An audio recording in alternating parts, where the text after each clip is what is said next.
Hey, thanks so much for joining us today. I'm Luann Fulmer here with Adam Curran. He is a certified financial planner. He's passionate about helping people just like you have remarkable retirements. In fact, Adam and his awesome team have offices in Myrtle Beach, the Grand Strand, Charleston, the Low Country. They serve retirees in Savannah, Hilton Head. I mean, just throughout all of South Carolina. Here's that phone number we want you to have for our show today, 843-300-1182. That's the way to reach out to Adam for any specific question you might have that comes up from our show, 843-300-1182. Get on their calendar. It's complimentary. Another thing that's complimentary, the Retire Y'all Planning Kit. You can get both of Adam's books and a bunch of other wonderful materials, resources that you can have to read about anything we talk about on our show. All complimentary. Head to retireyall.com to find out more details. With all that, Adam, hello to you. How are you doing, Luann? I'm doing great. Happy Father's Day. Oh, that's right. I don't expect to be celebrated whatsoever, Look at you. Well, you're going to be a dad for a fourth time. Maybe my wife will let me go through the Chick-fil-A drive-thru to celebrate my fatherhood. That's so funny. Well, let's be honest. Dads kind of... I think dads get pretty good. They play second fiddle for good reason, Oh, maybe. Thank God I'm not the one, the primary caregiver of our kids. I know my role, and I do it. Right. I do it exceptionally well. But hey, I was a little late this morning, for good reason. Yeah. And I see the script here. We've got some stuff on reckless government spending. Yes, as usual. As usual, right? This is the same script for the last my entire adult life. Yeah. Got some stuff on baby boomers who retire and then have to go back to work. Yeah. We got some stuff on inflation. But the reason I was late this morning is one of my clients just passed. And unfortunately, as the firm gets bigger and our impact grows, this is happening more and more. And typically the surviving spouse will send me their obit if I can't make the funeral. And I'm running late, but I'm halfway through this lady's obituary. Aww. And I got two other things going on. I got like a podcast playing in the left side of my ear, and I just said, stop everything. Yeah. Turn off the podcast. Right. Who cares if I'm 3 minutes late for Luann, with all due respect, Luann. I love you, but it's okay. we're talking about a lady's life. Yeah. And you're reading her obituary half engaged. And I just turned everything off, and I said, I don't care if I'm going to be a little bit late. I'm just going to read this, every word, and just soak it in, drink it in. And it didn't intend to be radio material by any stretch, but I do this once every couple weeks, it seems like, when one of our clients meets their maker. And obviously, we grieve, we send flowers, we make a phone call, we lean into our clients as much as possible, but then we ask for a death certificate, right? Then we start populating beneficiary forms. Then we sit down with the widow or the widower and we say, hey, this is what your retirement plan looks like now because one of the Social Securities disappeared and the pension only had a 50% survivorship. And life goes on. And you remember that person's voice. That's always the weirdest thing for me. I know you've had some loss in your life over the last 5 years or so. Yes. Don't you just remember their voice? Yeah. Oh, so much. I was visiting with a widow the other day, and I was just like, I feel like he's going to come through the door like he was just in the bathroom, and he's going to, tell one of his corny dad jokes. And I hate to get all mushy and talk grief. And truthfully, I personally have not experienced much grief, so it's hard for me to even relate other than the fact that I've talked to dozens and dozens of clients who've lost loved ones, and they all say kind of the same thing, like life will never be the same without her or him here. Yeah.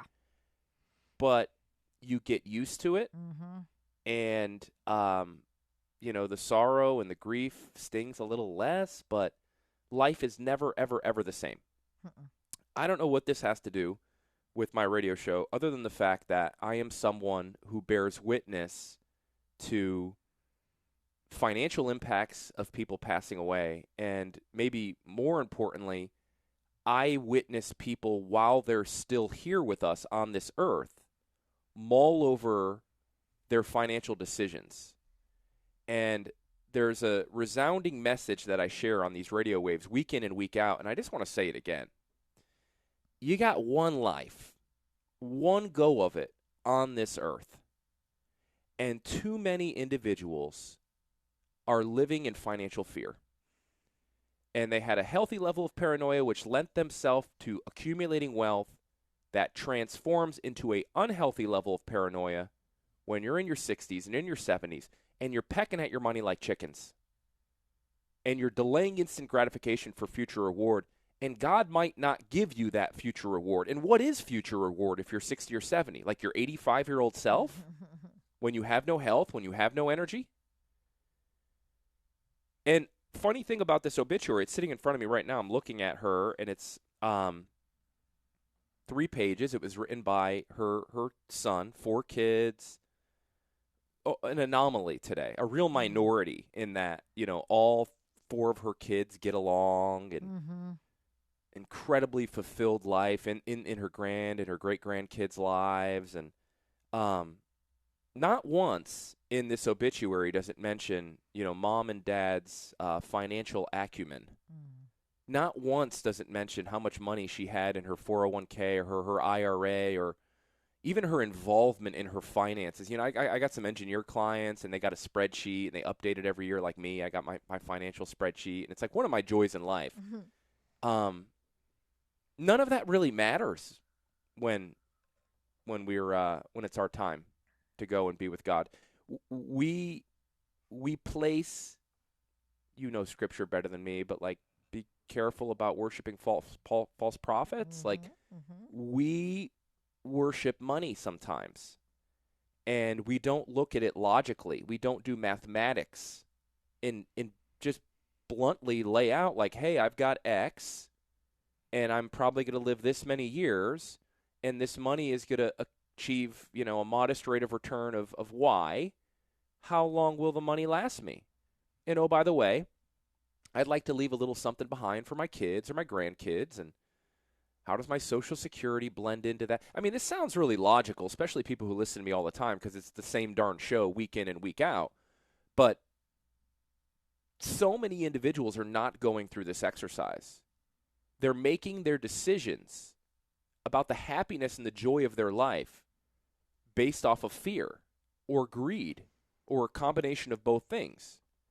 And it's very easy for me to do a show about reckless government spending and how your taxes are going to go up and how we're going to have runaway inflation and a penny ain't worth a dime anymore, and or the other way around. I that's what most financial pundits are doing. If it bleeds, it leads. Scare the living daylights out of people. The stock market's going to crash, and if you don't buy this annuity, you're going to go broke. Are you getting feed to death by your broker? Are they using loaded mutual funds? Like, I hate to say it, like I can do that. I've probably done that bit 100 times, right? That's what financial pundits talk about. Why aren't more financial pundits talking and telling people to spend their money? Spend it. Enjoy it. You got one life. One day you're going to have a 3-page obituary if you're lucky. Some of you are looking at your kids going, they're not going to write it. Have ChatGPT write my obituary. And you're going to have a death certificate. And it's going to come across my desk, and I'm going to go, okay, we need 7 copies because, Vanguard needs a wet ink signature on their beneficiary change form, and TD Ameritrade just needs 1 death certificate. Like, you become a clerical process. It's kind of gross to think, right? So spend your money. Enjoy it. And here's the other thing about your obituary. One day, when people piece together the 3 pages of words to honor you, they're not going to talk about how much money you died with. They're not going to talk about your Roth conversion. They're not going to talk. So if people spent more time and energy and focus their intellectual pursuit on ways they can spend their money joyfully, and less time and energy thinking about tax code and inflation and the stock market crashing and how much money they should have in bonds and stocks, people would live more fulfilled lives. They'd have better, deep-rooted relationships with their kids and their grandkids. So that's what we preach about on this show, and maybe it's why the show's had the success it's had. Maybe it's why our firm's had the success it's had. Because Lord knows we don't need another darn radio show where the guy's talking about safe money and put your money in a fixed indexed annuity and none of my clients lost any. We don't need that. We also don't need the God's gift to the market guy either. You know, talking about how GDP was 1.3% and you think inflation data is going to soften next quarter. Men wearing makeup on TV, talking head television. Luann, I've had the opportunity to do all like the talking head financial shows lately. Uh-huh. Yawn. Like, they give you 2 minutes to unpack some topic. And, oh, by the way, they tell you exactly what they want you to talk about. Yeah. They basically, like, hand feed you. Say this. Right? And if you say anything controversial, which is kind of like my shtick, they won't invite you back. You know? So it's like, so I had a lady go, she had me on TD Ameritrade Network, and she wanted me to comment about the stock market. And she said, Adam, no politics. Oh, you dear. hear me? Oh, no dear. politics. I go, well, that's kind of my thing. What am I going to say? You know? Yeah. No, just talk about the PPI number, Adam. That's all they want to hear, about the PPI number. Yeah. Gosh, you know what? I said I don't want to do it anymore. I told the PR person, I'm like, I'm done. This is boring. You did it one time, and then you're like, no, I did it for weeks and weeks and weeks. I did a bunch of appearances. Okay. And I was like, I'm done with this because they could tell me what to say, you know? Yeah. But what I should have done, my foolish pride got to me. I should have said, okay, I won't talk about politics. And then the lady would interview me and go, Adam Curran from Curran Financial Partners, where do you think this market's headed? Well, Natalie, I think Joe Biden is a big dumb idiot, and I think the Democrats have lost complete grip with reality, and they're focusing too much of their time and energy on the pride and progress flag and less about the economy. Back to you, Natalie. She would have been at a loss. Yeah, just red face, like, what? Oh no! Wait. Didn't someone coach him first? And Adam, your thoughts on the PPI number? It's artificially manipulated by liberals / economists, and it doesn't mean anything to me anymore, Natalie. And you? You know? Yeah, anyways, y'all. That's funny. If you want help looking at your money through a logical lens, if you want a living, breathing, written retirement plan, a measuring stick you could use for the rest of your life, so one day, whether you work with us or not, or you're a do-it-yourselfer, or you work with your golfing buddy who's your financial friend, if you come through our planning process, I know in my heart, we will deliver a couple nuggets of wisdom that might have you looking at your money through a different light, and most importantly, might have you spending money a little bit more joyfully. That's the product we deliver. We do math. We put together living, breathing, written retirement plans that have you looking at your money a little bit more logically so you can feel a little bit better about spending it. Now, that's not for everyone. Some of you just don't have any money and you're like, I want to retire tomorrow. And it's like, okay, I'll click my heels together and produce money out of my ears. Like, those people call periodically, but come on. I can't help you. Yeah. But too many of you, God-fearing, flag-waving conservatives in particular, are not retiring. You should be retiring years sooner than you thought possible. You're not spending your money. We should be generating $1,000, $2,000, $3,000, $4,000, $5,000, $6,000 extra of monthly income that you can use to bless your family, churches, charities, buy plastic crap, get a sports car, go on a trip around the world, update your kitchen, update your landscaping in your backyard, stop drinking Bud Light and upgrade your beer choices. I think most people listening to this have already done that. Come plan with us. And in order to plan with us, we don't make you cross bridges. We don't make you fight beach traffic. We want it to be as friction-free as humanly possible. I wrote 2 books. We give the books away for free. Free book. Extra, read all about it. Call my office up or go to our website. Get one of our free books. One of the books is called The Power of a Plan, Your Politically Incorrect Guide to a Worry-Free Retirement. It is the first and only, excuse me. No, that's not the first and only book. That's your first book. That's my first book, right? And that's a good book for you down in Georgia, North Carolina, Tennessee, throughout the whole nation. It's kind of a catch-all book that anyone in the world can read and kind of go, okay, I get this guy's process. Then I wrote a book that's laser-focused for the South Carolinian retiree. It's called Retire Y'all, Your Guide to Retiring in the State of South Carolina. That is the first and only book ever penned about retiring in the great state of South Carolina. We give the thing away for free. It's free. All you need to do is call my office up, 843-300-1182, 843-300-1182, or you can check us out online at retireyall.com. Again, retireyall.com. Here's how my capitalist pig process works. You call us up, we're going to send you a free book in the mail. Isn't that just slimy of me? No. You know? And then one of my slimy, greasy teammates, you know, because we're running this evil capitalist pig organization, one of my grimy teammates who gets unlimited PTO and a massive 401k match and a wonderful living wage, all the flaws of capitalism. Ugh. Can you believe it? We don't even fly a Pride and Progress flag in our office. Man. How disgusting. Since when does the Pride flag get invaded by the Black Lives Matter flag, too, by the way? You know that? You know that, like, the DEI flag? Uh-huh. All of a sudden, the Black Lives Matter flag just started creeping into the Pride flag. If I was gay, I'd be like, no. You guys, get out of here, you know? We just want to have happy-go-lucky parades and have the right to marry the person we love.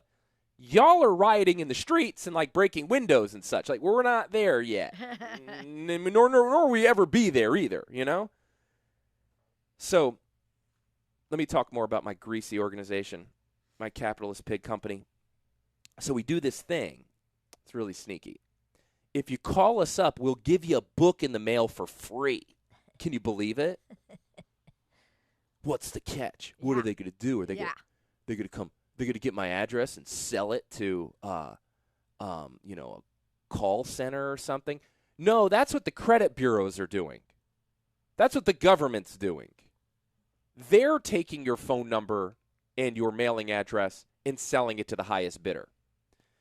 So you call us up and get the book. One of the friendliest human beings I was able to find in the Low Country calls you up and says, hey, Mr. and Mrs. Fulmer, did you get the book in the mail? Yeah, we did. And then they go, cool. What'd you think? Loved it. Thank you. Would you like to begin our little planning process? Would you like to schedule a 15-minute call with one of our planners? Yeah, I think we might do that. Or the other answer would be, no. No. No, and if you say no, we go, okay, cool.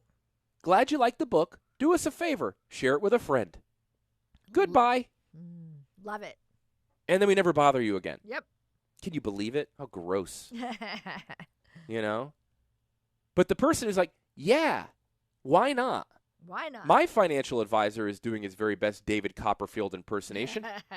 Haven't heard from him in a while. Every time I talk to the person, they give me lip service. They say, you're going to be okay. Hang in there. They never spent any time behind my tax return. They never taught me the optimal way to elect my Social Security. I don't have a living, breathing measuring stick I can use for the rest of my life. I have a pie chart. I have a website I can log in and look at my account balance. If you want to go through what I believe is the most buttoned up, excellent retirement planning process in South Carolina. Now, the reason I believe that is because my mom told me. If you want to go through that process, pick up the phone, call our office up, get our books, and schedule a 15-minute initial planning call. Spend 15 minutes of your busy, busy life being thoughtful, being intentional, and looking at your money, your life savings, under a thoughtful lens. It could be the difference in your obituary one day and how that reads. Do you want your obituary to talk about how you were tremendously generous and loved taking your grandkids on a cruise every year, or how one of your favorite places to be was at that beach house that you were able to purchase because you were stopped gripping onto your money like a iron-clawed fearmonger, or talking about how you rented the house on the beach and had your whole family come every year, how you got your dream car. I don't know what it is. I don't know what's going to scratch your itch. But I do know life is precious. I do know none of us are going to make it out of this place alive. And I do know money is one of the biggest stressors and one of the biggest things taking inventory in people's brains. So let's put it to rest. Let's take the money. You can put the money thing to rest, guys. Now, I don't know. God only knows when you're going to meet your maker, right? God only knows if you get dealt a bad diagnosis.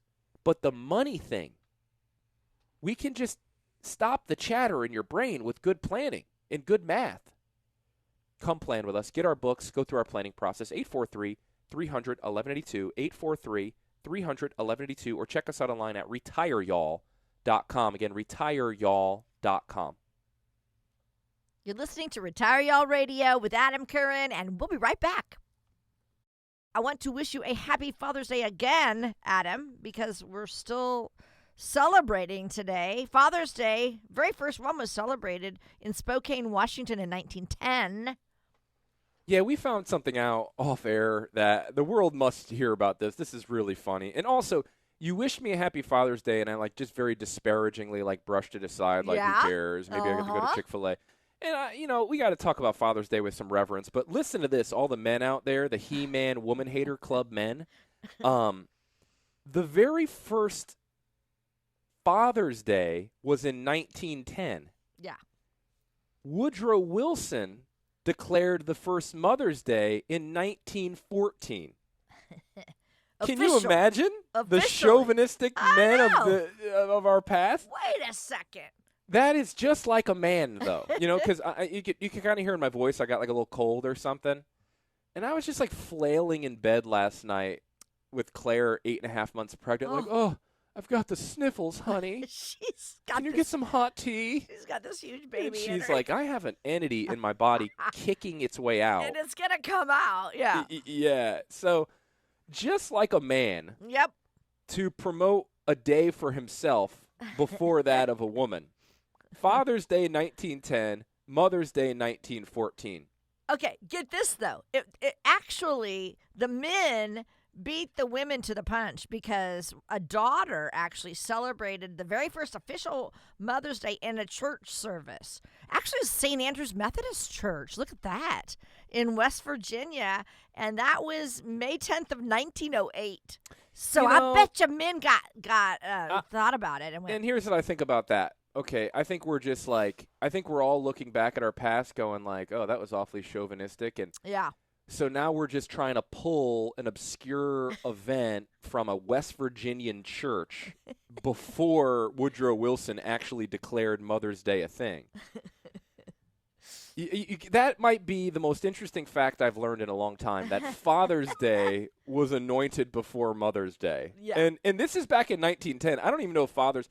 this was before the helicopter father parents of the world. Big time. It was dads weren't involved at all. Yeah, get me my smoking jacket, honey. Yep. And my glass of scotch. I had a rough day at the office. Yeah, and the poor mothers doing all the housework, raising the kids, cooking. Hardest job ever. You can't laugh at this. But I got to tell you, right about now, because I brushed Father's Day aside, and Lord knows I can't wait for someone to pull all of my radio content and master it into this clip of me saying diabolical things. For your children. And them asking me to apologize and then me refusing to apologize. I can't wait to go, nope, I stand by every single thing I said. I don't care how you doctor the clip up. I don't care if you make me out to be the most heinous individual on the face of the earth. I will not give you the apology you want so badly. So I started the show off with who gives a crap about Father's Day, But truthfully, this country needs grizzled fathers more than ever before. And I know it's all the rage right now, gender ideology and gender roles and oh, a woman could be the breadwinner and the husband could be the house husband. And, you know, and that's fine. I get it. And I think it's cool and whatever. But there's a reason why humanity settled into these prototypical, stereotypical roles. Call me old-fashioned. I still think men have a massive responsibility to earn for their families, protect their families, and kind of suffer. Like, part of the man experience is doing a bunch of crap you don't want to do. And working your tail off to provide a safe environment financially, physically, emotionally for your spouse and your kids.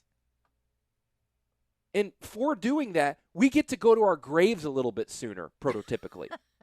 And that's part, maybe I'm old-fashioned. Maybe this is like the Irish Catholic in me coming out, you know, where like basically life is all about just suffering and then one day we get to be with the good Lord. Mm-hmm.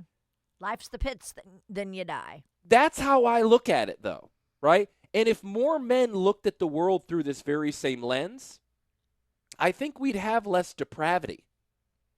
I think we'd have less violent crime, certainly in the African-American community.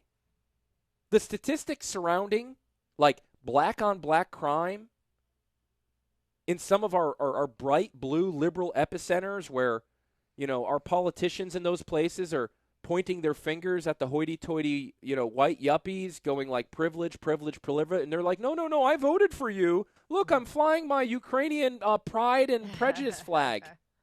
Pride and Progress, excuse me. Pride and Prejudice was a book that they all read. Right. You know, but in reality, what needs to happen, there's no magic pill here, guys. Excuse me. There is a magic pill, right? And it's not pouring more money into a defunct education system that you're not even allowing teachers to teach anymore. You have teachers teaching just, you know, lessons that have nothing to do with the betterment of their minds of their class. It all starts on the home front. It all starts with fathers. Fathers who sacrifice. Fathers who lay it on the line, knowing they're going to go to their grave sooner. Fathers who provide. Fathers who protect. You know, call me old-fashioned, but that's what I think. I don't think mothers serve a role that is more important than fathers. They nurture. They protect as well. You don't want to be near Mama Bear Claire. No. Mess with her kids. She'll chew her arm out of the trap and attack you with her dead arm. That's how she goes. Yeah. But today being Father's Day, pick up the darn phone. Call that grizzled dad. You know, me and my dad, when we get on the phone together, it's like, hey, Dad, how are you? Good. Did you golf? Yeah, golf. You need to talk to your mom? You know. That's it. Yeah. Put you on to your mom. Okay. Yeah. Here's your mom, right? But you know what? Somewhere in that conversation was like, I love you. Dad, I love you. I hope you're doing good. Yeah. Glad you're golfing. Yep. Like that 3-minute conversation. Yeah. Hey, Dad, so I need to tell you about what's going on. You know, Ben had dental surgery, and Brooks is like, okay, you need to talk to your mom. Cool. You golfing much? Yeah. All right, good. Pick up the phone and call your dads. Yeah. Thank them. Thank you. Especially if you had a Fox News dad, you know, like watching the news, getting pissed off at the world because they're just like, this is not the world I grew up in. And God help you if you had a deadbeat dad, you know. Yeah. I can only imagine what you're dealing with without that father figure, that mentor, that person you can emulate. And Lord knows, as we get older, we realize, you know, the inefficiencies of our dads, and we realize that, gosh, they weren't this superhero wearing a cape on a hill that everyone looks at in admiration. I'm lucky enough to have a 5-year-old and a 4-year-old who still think I'm flawless. Yes. I got another like year and a half before that starts to slide A away. little So longer. they'll Probably a ask little me. longer. They'll ask me. They're like, "Dad, did you play baseball when you were growing up?" I'm like, Oh. "Yes, I did." And they're like, "Did you hit a home run?" I go, Oh. "I hit 100 of them." My dad is the best baseball player of all time. Of course, yes. Oh, Oh, that's so cute. God help them when they see my when they see all the chinks in my armor. All right, guys, I'm just like blabbling at this point. So I guess I'll give my book out. So I wrote the first and only book ever penned about retiring in the great state of South Carolina. We give the thing away for free. Free book, extra, extra. Read all about it. The dedication section is to my boys in that book. I need to write another book because now I have 2 girls. Yes. Which is a whole different dynamic. Oh. Daddy-daughter stuff, you know. I haven't my baby is 18 months, so she doesn't even really talk yet. No. But she's already got me wrapped around her darn finger. Of course like, she already knows like the little looks to give me, and I'm like, okay. But anyways, I wrote 2 books. One's called The Power of a Plan, Your Politically Incorrect Guide to a Worry-Free Retirement. The other one's called Retire Y'all, Your Guide to Retiring in the State of South Carolina.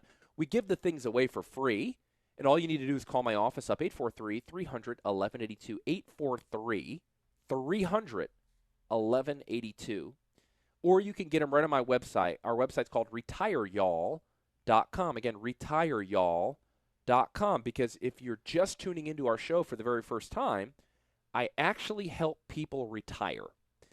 I don't just go on little mushy riffs about fatherhood and why this country is starved for more father figures.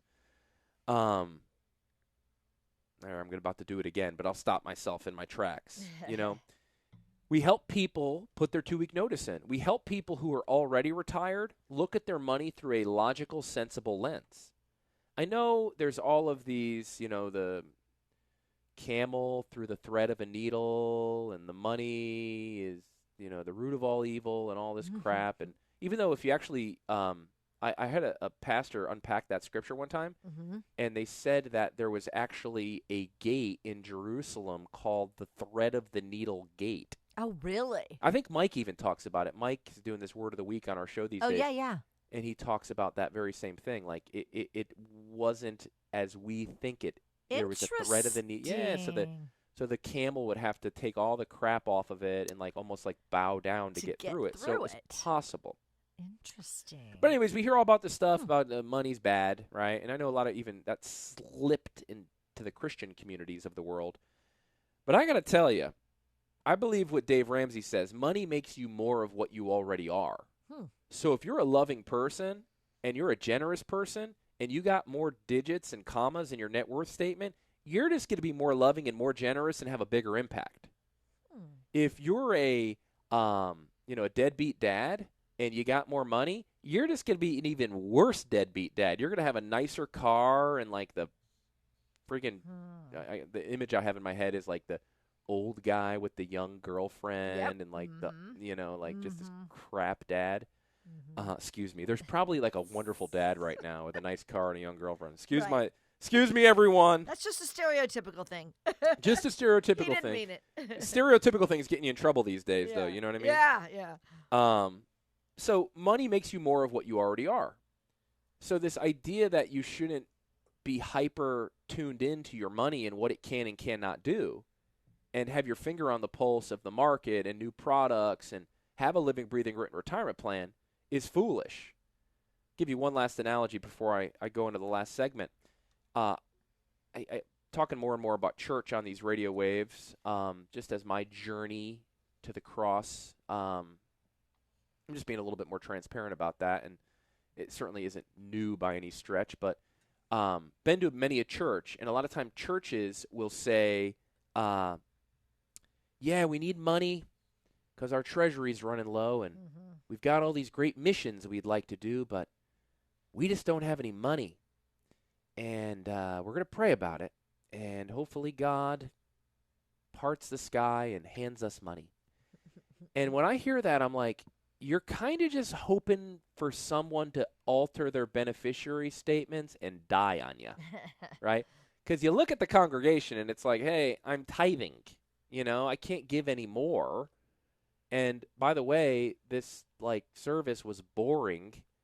and you're not willing to alter it at all, like, so you hear people with that tone, or you'll hear people cry victim in my office or on a phone, like, oh God, life is all stacked up against me, but I need this safe car and it's $60,000, and it's like, whoa, wait a second, right?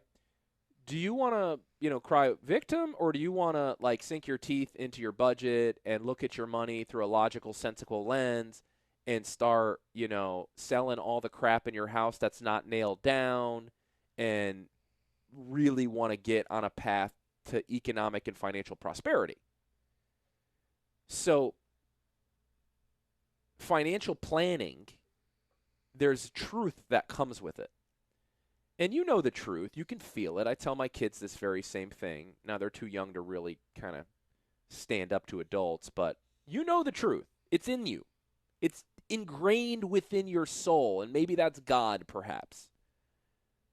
But stand up for the truth.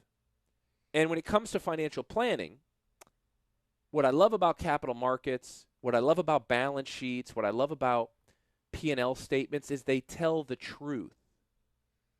There's also a saying, show me where a man's money is, and I'll show you where their heart is, right? Mm-hmm. So in order to get on a financial path to economic and financial prosperity, abundance, happiness, retirement, it takes a little bit of time looking at your money truthfully, logically, putting together a living, breathing, written retirement plan. That's what I like to think my company is so darn good at. Come kick our tires, come through our planning process, test drive us. Get our free books in the mail, 843-300-1182, 843-300-1182, or check us out online at retireyall.com. Again, retireyall.com. We'll be right back with the rest of our show. This is Retire Y'all Radio and Adam Curran. So happy to have you along with us today. I'm Lou Ann Fulmer here with Adam Curran of Curran Financial Partners. Now, Adam, listen to this. We are seeing inflation everywhere, and everybody's, scared about the economy and taxes going up in the near future. 1 in 6 retirees are considering going back to work because they're sort of spooked about everything going on. Are you seeing this a lot? Here's what I see, and I think maybe my vantage point might buck this stat a touch. Also, it bears repeating. Anytime I see a survey or study or article written by Money Magazine or CNN Money or even Fox Business, like, you have to really question the source of where this article and where this data is coming from. Have you ever, communicated with a pollster before, Luann? I have not. Never. Yeah. And I'm not going to ask you your age on the radio, but you've been around the sun a few more times than me. Yeah. I'm almost. You would think, even me at 40, you would think at this stage of my life, I would have communicated with a survey or a pollster. Yeah, true. I've never done it. So I'm like, who are these people filling out polls? And who are these people doing the surveys? And it's always from, the Financial Economic Institute. That institution is probably some loser living in their parents' basement. That's funny. Anytime you hear the word institute, you think of ivory columns, and you're like, Right. oh, it's an institution. Even though all of the buildings now that have ivory columns, universities, government entities are completely unbelievable entities. We don't believe them anymore, Yeah. I think I talked about this on the radio. I think I'm going to change the name of my company, the Curran Financial Partners Institute. And then people are going to show up at my office and be like, call this an institute? This dump? I thought I was going to an institute. Funny, So but the institute is a guy living in his mommy's basement running the survey. So there's that. Secondly, I told you I've been doing a bunch of media lately. Uh-huh. So I've been doing a bunch of media, getting interviewed by people, and again, yawn. I'm talking to these people, and I'm like, you don't really know anything about anything, do you? And one lady I asked point blank, I said, do you know what an ETF is? She goes, no. So, and you're writing the article? Oh, wow. Yeah. and then her cat was meowing in the back. It was in heat or something, and I was like, Ew. what's going on right now? Like, you're the Sorry. person producing the content that masses of individuals read because they believe it has a level of authority and believability that they should Wow. ingest this information? So there's that. Most of the crap you read is written by a starving artist. Like, when you go into Starbucks, I know most of you don't, but when you go into Starbucks and you see the person with the Apple computer that says, like, F capitalism on the back of it, jabbing away on their $3,000 computer, drinking a $7 cup of coffee, that's the person writing the article. Or better yet, it's this lady in Virginia who's got a cat in heat meowing over our conversation. She admitted it. She's like, yeah, my cat's in heat. Gross. I was like, lady, I'm a financial professional. I own a financial institution. Yeah. Can't have your cat in heat meowing over our conversation. And then I realized where I was in the financial world's pecking order of importance.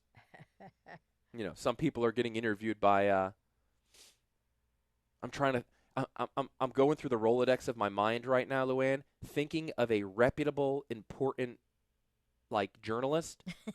I can't find one. 60 Minutes, unwatchable. Yeah. Like, it's the drivel. Mm.